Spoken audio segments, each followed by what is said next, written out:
Assalamualaikum warahmatullahi wabarakatuh. Perkenalkan, nama saya Sri Kumalasari, NPM saya 201434145. Saya dari Prodi PGSD kelas 4B. Di sini saya akan menjelaskan tentang teori belajar humanistik.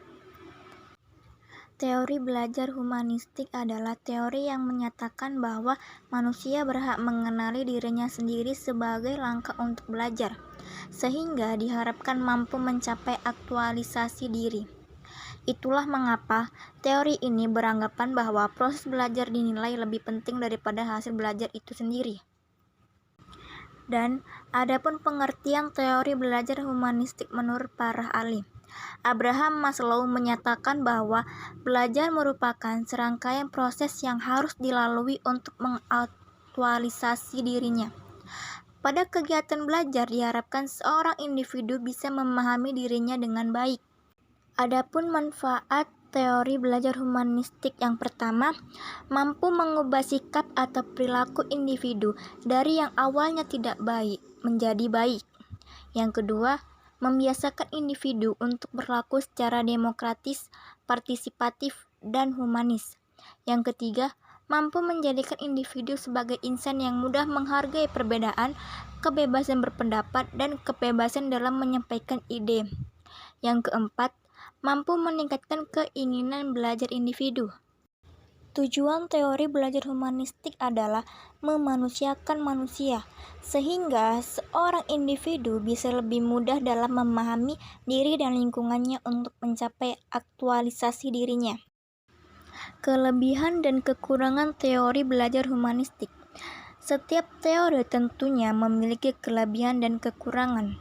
Adapun kelebihannya, yang pertama, menekankan pada pembentukan kepribadian, hati nurani, perubahan sikap setiap individu. Yang kedua, bisa menumbuhkan minat seseorang untuk terus belajar. Yang ketiga, menjadikan seseorang memiliki pengalaman yang berarti. Yang keempat, menumbuhkan kreativitas individu. Yang kelima, bisa mengubah sikap dan pola pikir individu. Yang keenam, semakin lama seseorang belajar, bisa mencapai aktualisasi dirinya dengan baik. Untuk kekurangan teori belajar ini, yaitu 1. Proses belajar bisa gagal jika tidak ada kesungguhan dalam setiap individu. Yang kedua, bisa memunculkan sikap individualisme. Yang ketiga, peran pendidikan menjadi terbatas karena hanya sebagai fasilitator. Yang keempat, bisa memicu kesenjangan keberhasilan setiap individu jika terdapat sebagai individu yang sulit untuk mengenali potensi dirinya. Yang kelima, tidak bisa dijadikan metode pembelajaran secara praktis. Yang keenam, guru tidak boleh lelah dalam memotivasi peserta didiknya. Konsep teori belajar humanistik yang harus dijadikan acuan pada teori belajar ini adalah manusia memegang peran penting pada kesuksesan dirinya sendiri. Untuk mencapai kesuksesannya, seorang individu harus memiliki motivasi yang kuat sehingga tidak pernah menyerah untuk terus belajar dengan tetap memperhatikan pada beberapa aspek penting, yaitu kognitif dan afektif. Adapun motivasi bisa berasal dari dalam maupun luar individu. Selain motivasi, seseorang juga harus memahami bagaimana cara belajar teori humanistik. Berpaduan antara keduanya diharapkan bisa menghasilkan kesuksesan.